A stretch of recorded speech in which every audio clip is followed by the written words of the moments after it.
రక్షకుడును మన ప్రభునైన యేసుక్రీస్తు నామంలో మీ అందరికీ హృదయపూర్వక వందనాలు.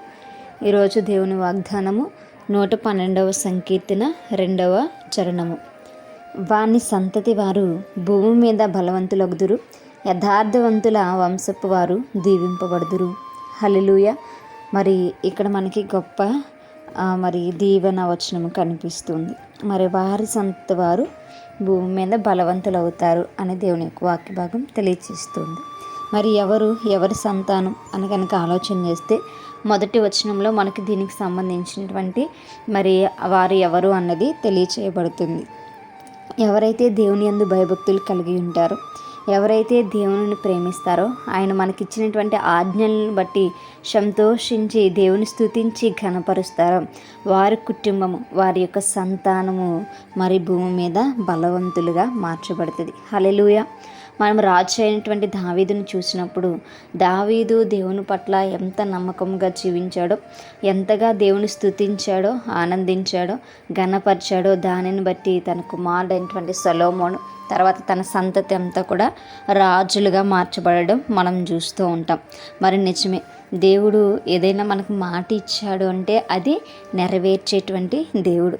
మరి మనము దేవుని యందు సంతోషంతో ఉంటే, మనము దేవుని యొక్క ఆజ్ఞల పట్ల శ్రద్ధ వహించి వాటిని గైకొన్నట్లయితే దేవుడు మనల్ని హెచ్చిస్తాడు. మనల్ని మాత్రమే కాదు కానీ మన కుటుంబాన్ని, మన సంతతిని అంతటిని కూడా ఆయన బలవంతులుగా మార్చేటువంటి దేవుడు.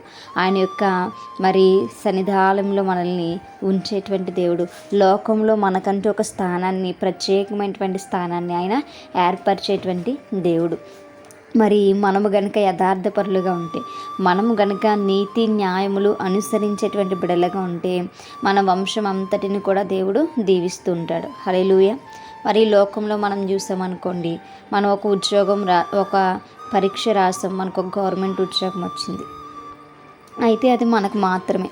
మన తర్వాత నా యొక్క కుమారుడికి ఇవ్వండి అంటే కొన్ని ఉద్యోగాలు ఇస్తారు, కొన్ని ఉద్యోగాలు అలా ఇవ్వడానికి కుదరవు కదండి. కానీ ఇక్కడ చూడండి, మనము గనక యథార్థపరులుగా ఉంటే, మనము గనక నీతి న్యాయముగా జీవిస్తే మన పిల్లలను కూడా దేవుడు దీవిస్తానంటున్నాడు. హల్లెలూయా. ఎంతో గొప్పదో కదా. మన కుటుంబం అంతా దీవించబడాలి, మన సంతతి అంతా దీవించబడాలి అంటే మనము యథార్థవంతులుగా జీవించాలి. మనము భక్తి కలిగినటువంటి వారముగా, విశ్వాసం కలిగినటువంటి వారముగా, మనము దేవుని ఆజ్ఞల యందు సంతోషించేటువంటి వారముగా మనం జీవించినప్పుడు మనతో పాటుగా మన కుటుంబము కూడా అభివృద్ధి చెందుతుంది, మన కుటుంబం కూడా ఆశీర్వదింపబడుతుంది. దేవుడు మన కుటుంబానికి ఎంతో గొప్ప మేలులను దాచి ఉంచుతాడు. మనము జీవించినటువంటి ఆ భక్తి శ్రద్ధ మన యొక్క సంతతి కూడా దాన్ని కొనసాగించే వారిగా ఉండాలి. మధ్యలో వారు తప్పిపోతే ఆ దీవెన మరలా దేవుడు తీసేస్తాడు. అంటే దీవెన తీసేయడం అనగా అర్థం ఏమిటి అని అంటే, వారు చేసినటువంటి క్రియలను బట్టి ఈ దీవెనికి బదులుగా వాళ్ళు శాపాలు పొందుకుంటారు. కాబట్టి మనము మన సంతతికి తెలియజేయవలసింది ఏంటంటే, మనము దేవుని యందు భయభక్తులు కలిగి జీవించాలని, దేవుని కొరకు జీవించాలని మనము మన సంతతికి తెలియజేసేటువంటి వారముగా మనం ఉండాలి. మనం ఎప్పుడైతే ఇలా జీవిస్తానో మన కుటుంబాలు ఆశీర్వదింపబడతాయి, దేవునిలో ఇంకా ఎదిగి అనేకులకు సాక్షులుగా మార్చబడుతూ ఉంటాయి. అటువంటి కృప దేవుడు మనందరికీ కూడా దయచేయునుగాక. ఆమేన్. ప్రార్థించుకుందాం. పరిశుద్ధుడా, మహాఘనుడా, గొప్పవాడా, మీకు వందనాలు. నిజమే ప్రభువా, నీ యందు భయభక్తులు కలిగిన ఏ భక్తుడిని కూడా, ఏ బిడ్డను కూడా నువ్వు విడిచిపెట్టవు ప్రభువా.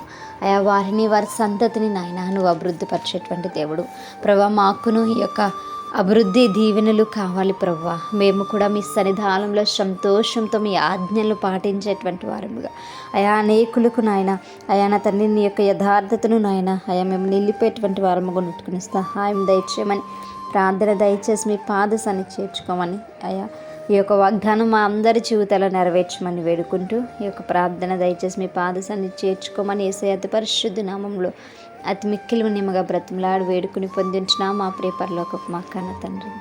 ఆమేన్. Praise the lord everyone.